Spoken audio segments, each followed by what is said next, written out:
Welcome to the Deep Dive, the place where we cut through the noise and give you those essential insights, those nuggets of brilliance that we pull directly from the source material you share with us. Today, we are tackling a figure whose life story, it reads like a tragic opera and a sporting fairy tale all rolled into one. We're doing Deep Dive on Diego Armando Maradona. And we are going so much further than just the highlight reels. Because to understand Maradona, you really have to understand this extreme, almost irreconcilable duality. The sources we have paint this picture of just wild swings from, the crushing poverty of a Buenos Aires shantytown to the blinding light of global superstardom. I'm in right back down again. Exactly. Into this profound darkness of addiction, intense political activism, and just relentless personal turmoil. This is a man who was, and rightly so, recognized alongside Pelé as a joint winner of the FIFA Player of the 20th Century Award. He's a complete paradox, and that's really what we're here to unpack today. Absolutely. So our mission is to take this massive stack of history and mythology and really unpack the journey of El Pibe de Oro, the Golden Boy. We're going to explore the absolute peak of his genius and, of course, the undeniable depths of his struggles. The goal is to not get lost in the sheer volume of it all, but to come away with some meaningful, memorable insights. And here is where it gets really interesting for you, the learner. We're going to zero in on those defining, almost mythological moments of the 1986 World Cup. And we'll discuss why he remains not just a sporting icon, but this deeply polarizing, almost quasi-religious figure across the globe. The narrative thread tying it all together is that amazing description from the French newspaper L'Équipe. They called him half angel, half devil. Half angel, half devil. I love that. Okay. So we're going to explore what happens when that kind of genius just collides with reality. Okay, so let's start this journey by really setting the foundation. You absolutely cannot understand Maradona, the man, the political firebrand, the genius, without understanding exactly where he came from. This was the ultimate rags to riches story. It's the very core of his identity. It's the core of his enduring appeal. Diego Armando Maradona was born in Lanús, the province of Buenos Aires, back in October 1960. His family was extremely poor. They had moved from Corrientes province, which is in the northeast of the country. Right. And he grew up in Villa Fiorito, which was, and largely still is, a shanty town. A slum, really, on the southern edge of the capital. And the sources really emphasize this part. His father, Diego Armando Maradona, worked at a chemicals factory. This was a deep, real working-class background, not some romanticized version of poverty. Precisely. And his father had indigenous Guarani and also Galician Spanish ancestry. And that identity, that marginalized background, that indigenous root, it was something Maradona aggressively asserted later in his life, especially when he was challenged by, the established affluent European institutions. Football became his only way out, his only viable path out of that scarcity. And his relationship with the game started almost before he could even walk, right? Essentially, yeah. He got his first football as a gift when he was 3 years old, and he was completely devoted to it. The sheer force of his natural talent was just impossible to ignore. By the time he was 8, he was spotted by a talent scout while playing for his local neighborhood team, Estrella Roja. Just 8 years old. 8. And that scout recommended him in March 1969 to Los Cebollitas, the Little Onions, which was the junior team of a club called Argentinos Juniors. And the story of Los Cebollitas isn't just some nice little anecdote, is it? It's really the formal beginning of the legend of Maradona, the child prodigy. It absolutely is. From 1973 to 1974, with Maradona as the engine of the team, they went on this completely phenomenal run. Get this, 141 undefeated games in a row. Wow. Our sources confirm this is still regarded as the best youth team run in the entire history of Argentine football. They weren't just winning youth tournaments, they were obliterating the competition. And I love that story about his youth coach, Francisco Cornejo. They literally thought he was lying about his age. It just speaks volumes about his maturity on the pitch, doesn't it?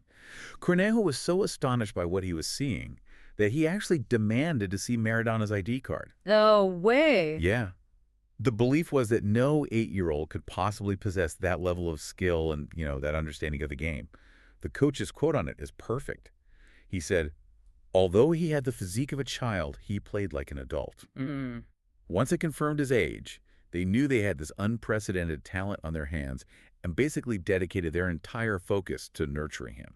And even as a preteen, he was already an entertainer. He was a ball boy during the First Division games, and during halftime, he'd go out and amuse the entire stadium with these dazzling ball skills. He was always magnetic, always drawn to that spotlight, and that magnetism led directly to his professional debut at an impossibly young age. October 20, 1976. just 10 days before his 16th birthday. He became the youngest player in the history of the Argentine Primera Division. And that first touch, the symbolic moment he remembered for the rest of his life, it just perfectly captures his swagger and his genius. Yeah. He pulls off a famous nutmeg. Kicks the ball straight through the legs of Juan Domingo Cabrera.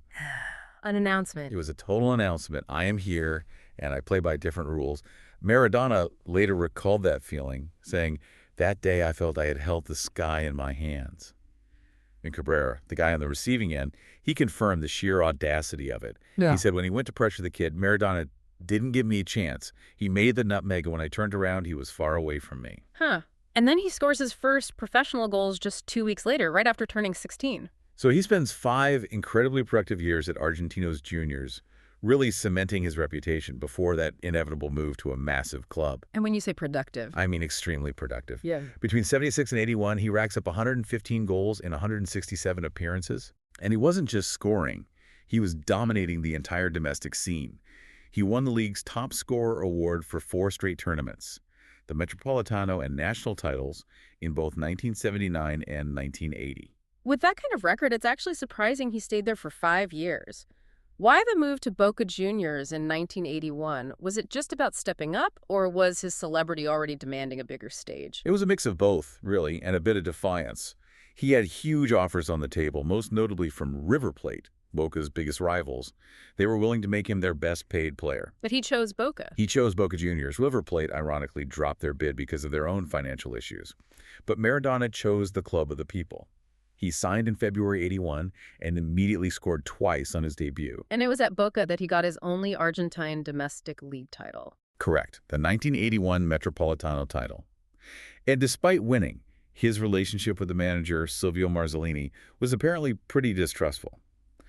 But Maradona's presence was enough. It was a brief but really important final chapter in Argentina. He had conquered his home country.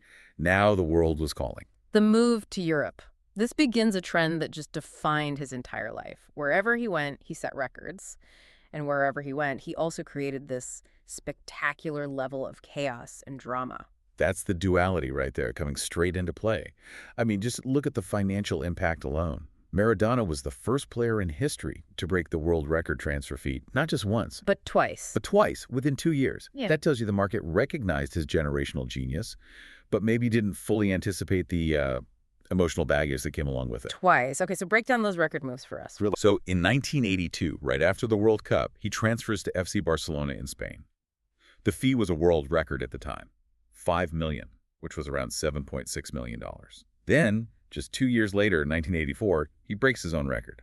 He moves to Napoli in Italy for $6.9 million, or about $10.48 million. To dominate the global market like that while still so young, I mean, that tells you everything about how he was valued. It's incredible. So let's focus on that first European experience in Barcelona. It was only 2 seasons, just a brief flash, but it was just marred by incredibly bad luck and, in the end, violence that basically forced him out. Yeah, his time at Barcelona from 82 to 84 was just defined by volatility.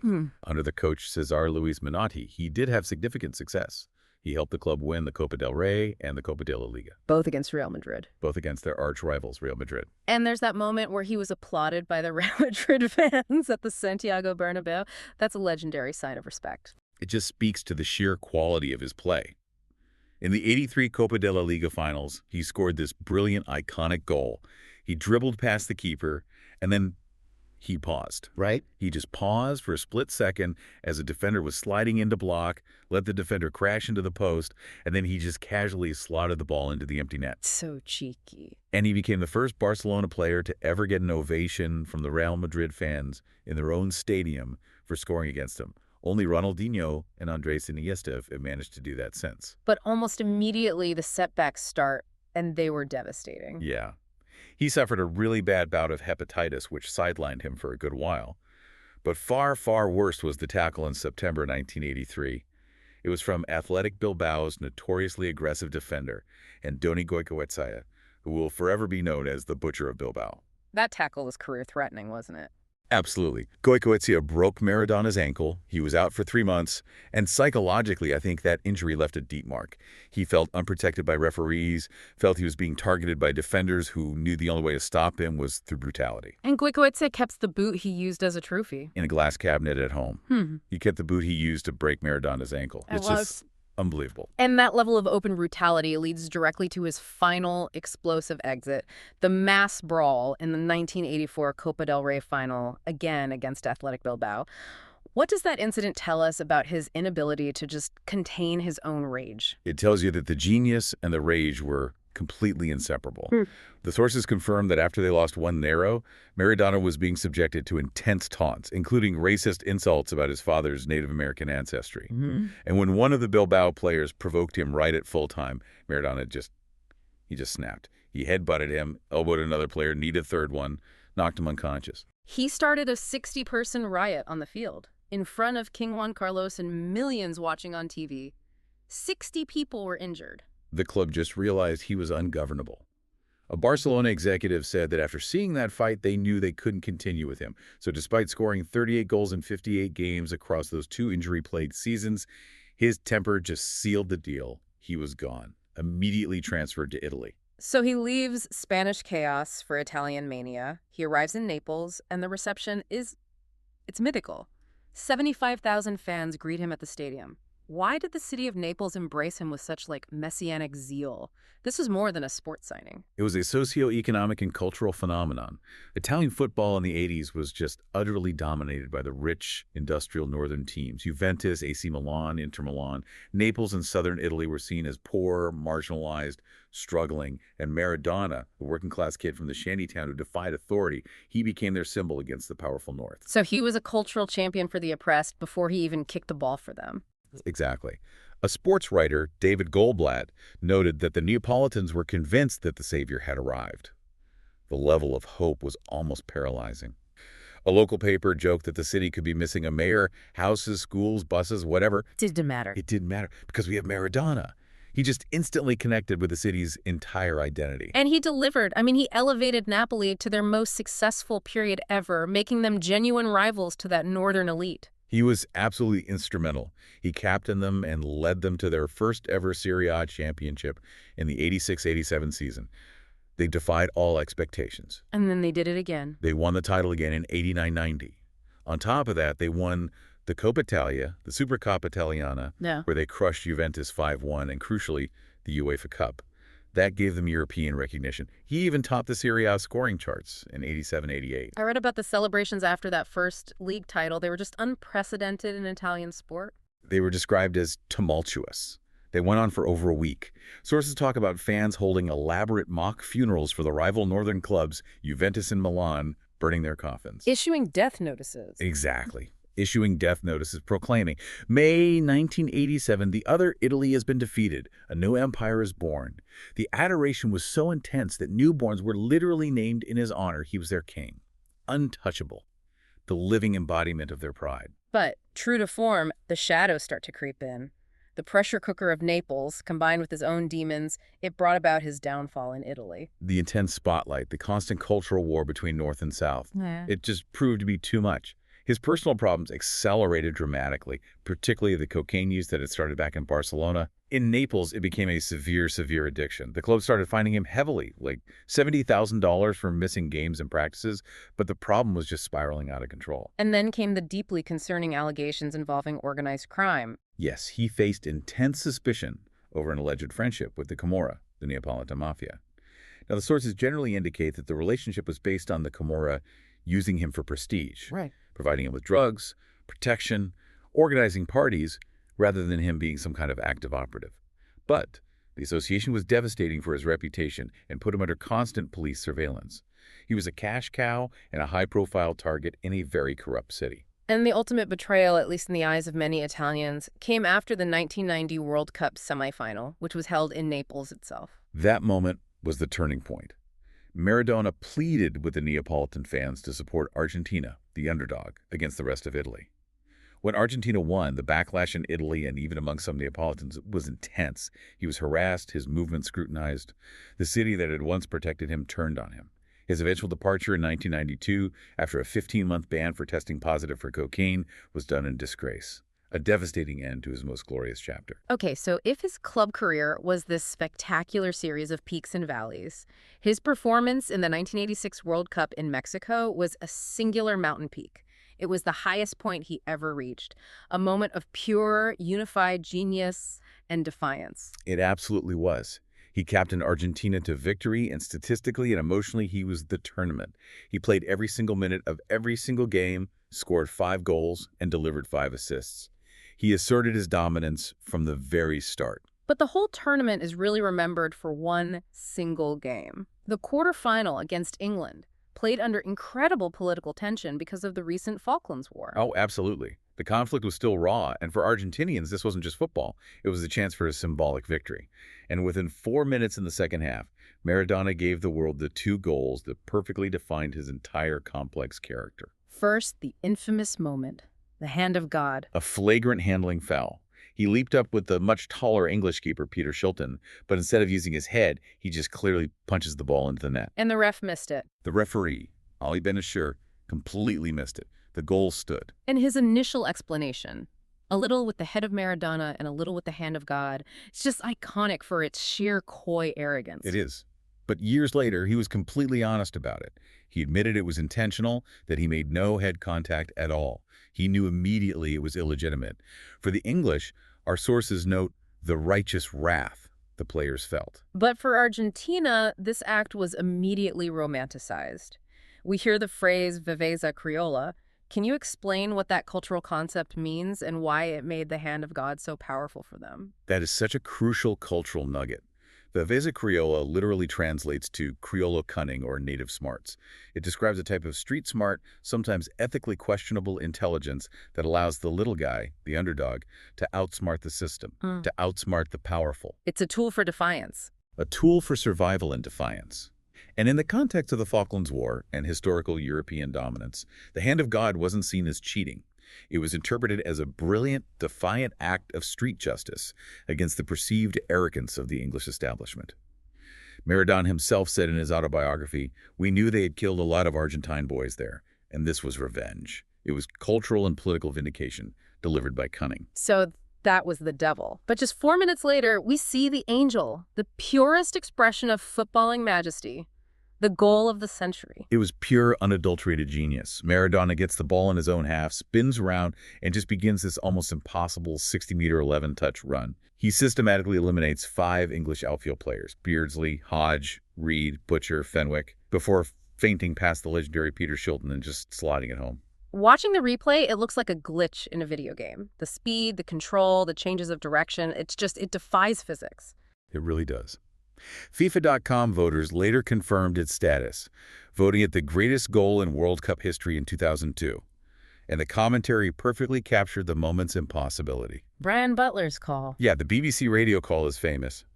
Turns like a little eel and comes away from trouble, leaves him for dead. And that is why Maradona is the greatest player in the world.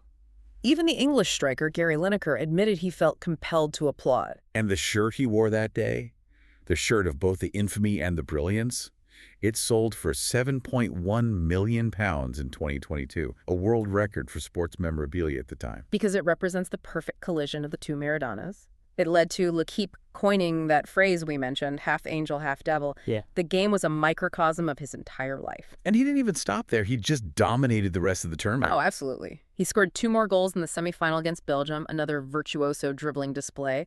Then in the final against West Germany, the Germans, knowing they couldn't give him an inch, they assigned Lothar Matthäus to double mark him for the entire game. And he still won it for them. Despite that constant physical attention, in the 84th minute, he found just enough space to deliver the decisive winning pass to Jorge Burruchaga for the 3-2 victory. If you look purely at the statistics for that one World Cup, the numbers are just staggering. They show his complete unilateral dominance. He attempted 90 dribbles in the tournament. I have 3 times more than any other player. 3 times. That number alone is insane. It suggests he was engaging with the defense 3 times more often than any other attacking player on Earth. He was fouled a record 53 times, winning twice as many free kicks as anyone else. Overall, he was directly involved in 71% of Argentina's 14 goals. That's not just a great performance, that's literally carrying an entire team to a World Cup title. It's why he won the Golden Ball by a unanimous vote. Zinedine Zidane, who was watching as a 14-year-old, later said Maradona was on another level. He didn't just win the trophy, he defined the entire era. So, now that we've seen his greatest triumph, let's really analyze the mechanics of his genius. He wasn't the biggest guy on the field, 5'5", so how did he physically and technically dominate world-class opponents? What defined that classic number 10 profile? Well, his small stature was actually his tactical strength. He was the quintessential advanced playmaker, operating in a free role, usually as an attacking midfielder or a second striker. And his low center of gravity was the key physical advantage. It allowed him to maneuver with impossible speed and withstand intense physical pressure while running with the ball. Defenders just couldn't knock him over without fouling him. The little eel comparison again, that ability to just twist out of pressure. Exactly. The low center of gravity combined with his technical wizardry meant he was incredibly balanced and agile. He was renowned for his vision, creativity, passing, and of course that unmatched close ball control and dribbling. Johan Cruyff, a legend himself, said that when Maradona ran, the ball seemed to be literally attached to his boot. He was a master at operating in tight spaces. And his leadership style, as his teammate Jorge Valdano described it, speaks to this unique emotional burden he carried for the whole team. Valdano's observation is maybe the deepest psychological insight we have into Maradona the player. He called him a technical leader, meaning he solved all the difficulties on the pitch. Yeah. But more importantly, Valdano said Maradona absorbed all the pressures on behalf of his teammates.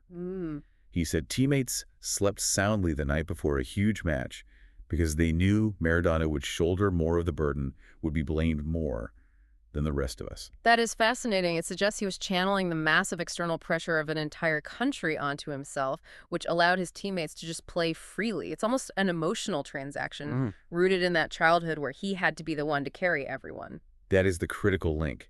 He was the only one who came from that level of poverty to reach that height. He felt that representative role so profoundly. And when he was on form, his work rate was also praised. The great coach, Arrigo Sacchi, noted Maradona's commitment to tracking back when he had to. He also had those signature moves that really marked him as unique. Oh, yeah. Beyond the dribbling, he was famous for the Rabona, that reverse cross pass struck behind the supporting leg, and the Maradona turn, which is basically a 360-degree roulette feint. But the most significant technical trait was his extreme left foot dominance. He used his left foot constantly, even when the right foot might have been more practical, just because the precision and power were so unmatched. And he was one of the best dead ball specialists of all time. So this injured genius still manages to captain Argentina to the final again in 1990 in Italy. But by this point, the physical decline was really undeniable. It was a real struggle. In the 1990 World Cup, he was battling a severe ankle injury that visibly limited his explosive speed and movement. They had an incredibly difficult path to the final. They barely beat Brazil thanks to a moment of brilliance from Maradona, assisting Claudio Caniggia.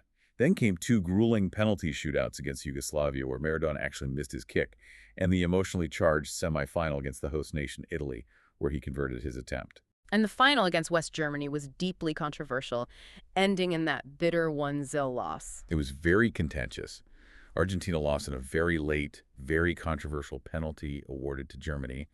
Maradona was visibly distraught, weeping openly and blaming the referee for the loss, claiming it was unjust and politically motivated.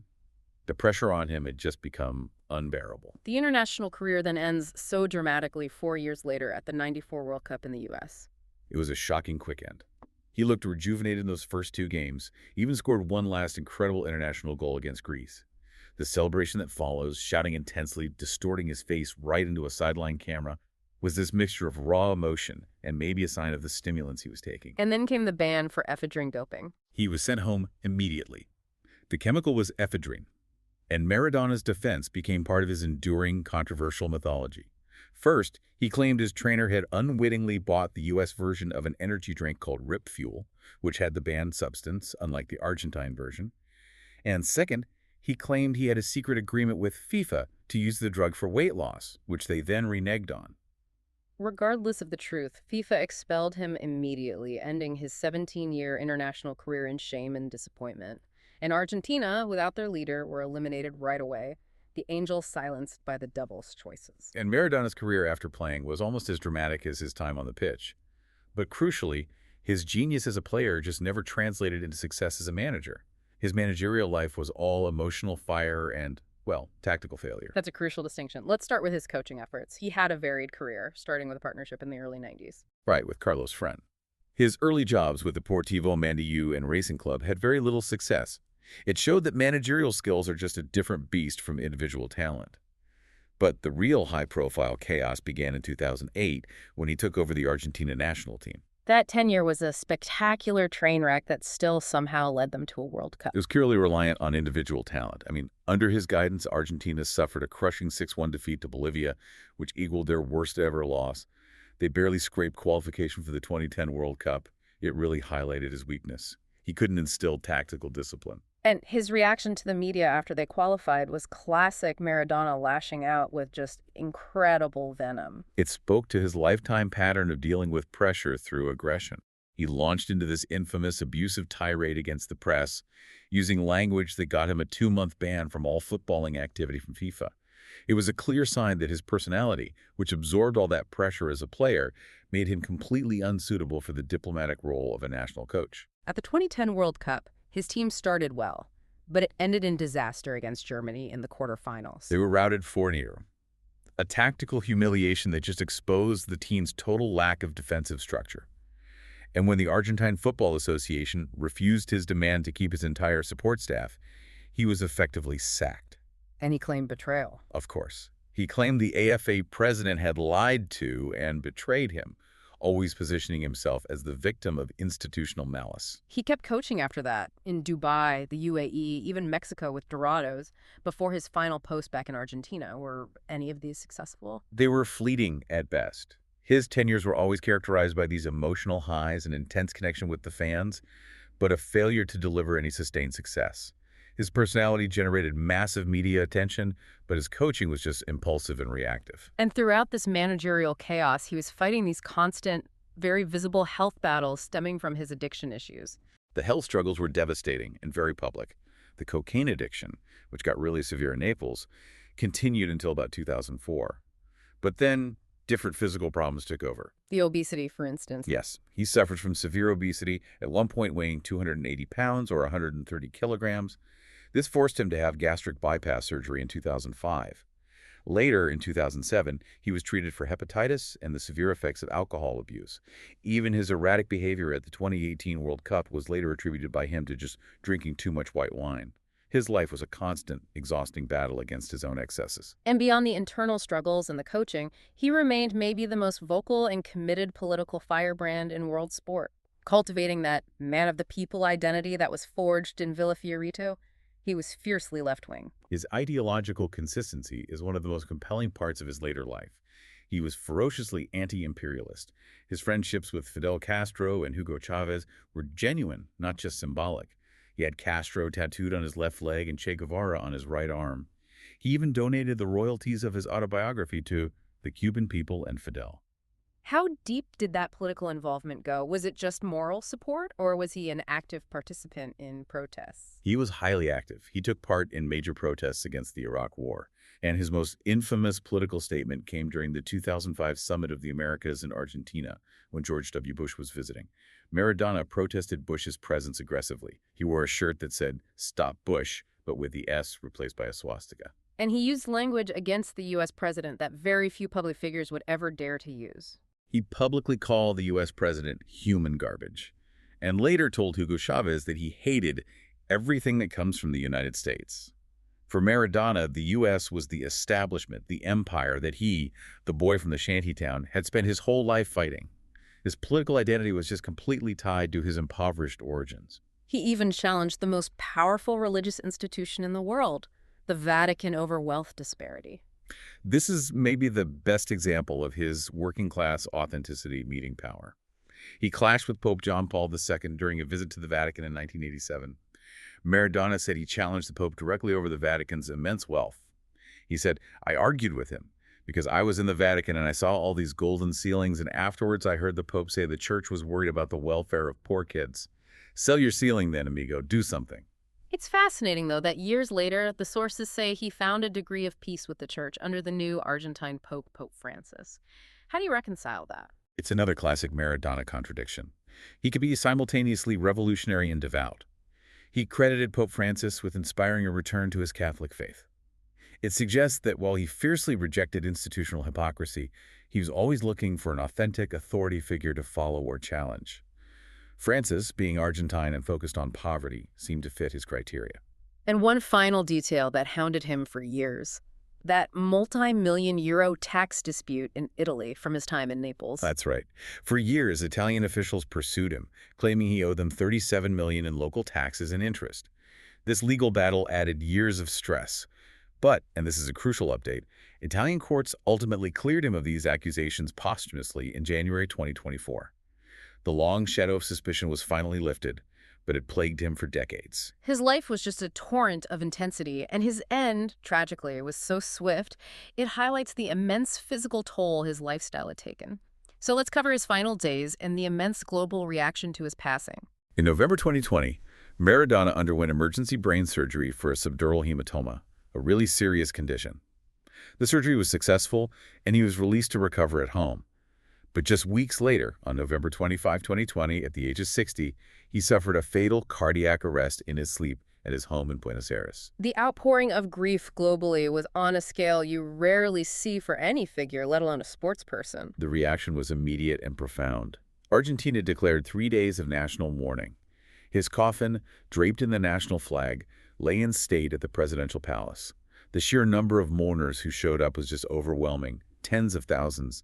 And the wake had to be cut short because heartbroken fans clashed with police as they tried to file past his coffin. He was eventually buried next to his parents in a private ceremony. The tributes from his peers and the institutions he served were ultimate and defining. Pele's tribute was so poignant. He said, "I have lost a great friend, and the world has lost a legend. One day I hope we can play football together in heaven." Yeah. And in Italy, the city of Naples delivered the ultimate honor. Their home stadium, the Stadio San Paolo, was officially renamed Stadio Diego Armando Maradona.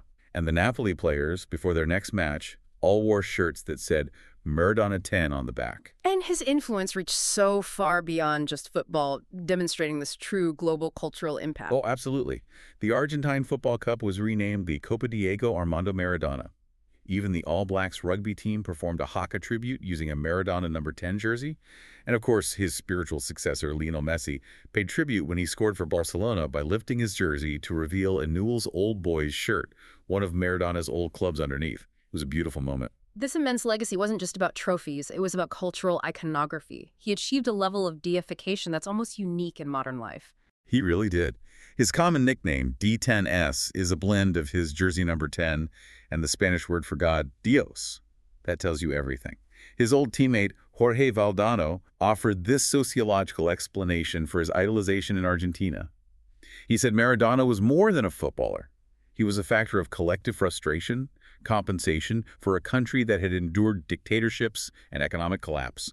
He was the local boy who delivered miracles against all odds. And this deification led to the bizarre creation of the Church of Maradona. That's how deep the devotion went. It's a parody religion in Rosario, Argentina that reformulates Christian traditions around him. They celebrate Christmas on his birthday. It just shows that for millions he transcended sport and entered the realm of the spiritual. Tragically, even his death brought controversy, sparking a lengthy legal aftermath that is still ongoing. Yeah, the contention surrounding his death ensured the chaos followed him even into the grave. 8 medical personnel involved in his care, including his physician and psychiatrist, were charged with criminal negligence and homicide. The accusation is that his death was preventable. And as of 2023, the Court of Appeals upheld the ruling that the 8 medical staff must face trial for simple homicide with malice aforethought. The legal struggle ensures his complicated life remains embroiled in contention. So what does this all mean for us? When we step back and look at the life of Diego Maradona, the story is almost overwhelming in its sheer intensity. On one side, you have the unparalleled natural ability, the dribbling, the low center of gravity, the vision, the charisma. And on the other, the profound personal turmoil, the addiction, the violence, the defiance, and the outright ethical compromise at the hand of God. He was, indisputably, the half-angel, half-devil, but his legacy, it really transcends sport. He represents an enduring idea. As the sources show, he was the little guy from the impoverished shantytown who fought against the powerful system, whether that was the dominant North Italian clubs or the political structures he opposed, and through sheer will and genius, made miracles happen. And you mentioned earlier that his sheer force of talent actually changed the rules of the game itself. That's one of the most powerful key takeaways. The constant brutal targeting he endured, culminating in those career-threatening injuries like the one from the Butcher of Bilbao, it led directly to rule changes that better protect creative, skilled players on the field today. Modern stars who thrive on technical skill, like Lionel Messi, they owe him a great deal because some of the challenges Maradona faced would simply never be allowed now. His genius forced football to evolve, to shield its artists from violence. That is a remarkable insight. He was a force of nature so great that the very mechanics of the game had to change to contain the violence directed at him. His life was defined by these moments that were either ethically questionable or miraculously brilliant. That is the crux of the debate, and it's the enduring fascination with Maradona. He showed us the impossible heights genius can reach and the profound depths human frailty can sink to. So here is our final provocative thought for you, the learner. Maradona's career teaches us that the greatest transformation often comes at the cost of the greatest internal conflict.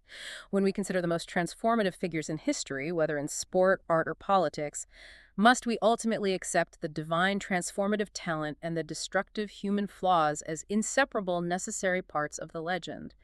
Can we truly appreciate the goal of the century if we entirely separate it from the hand of God? That is something worth mulling over.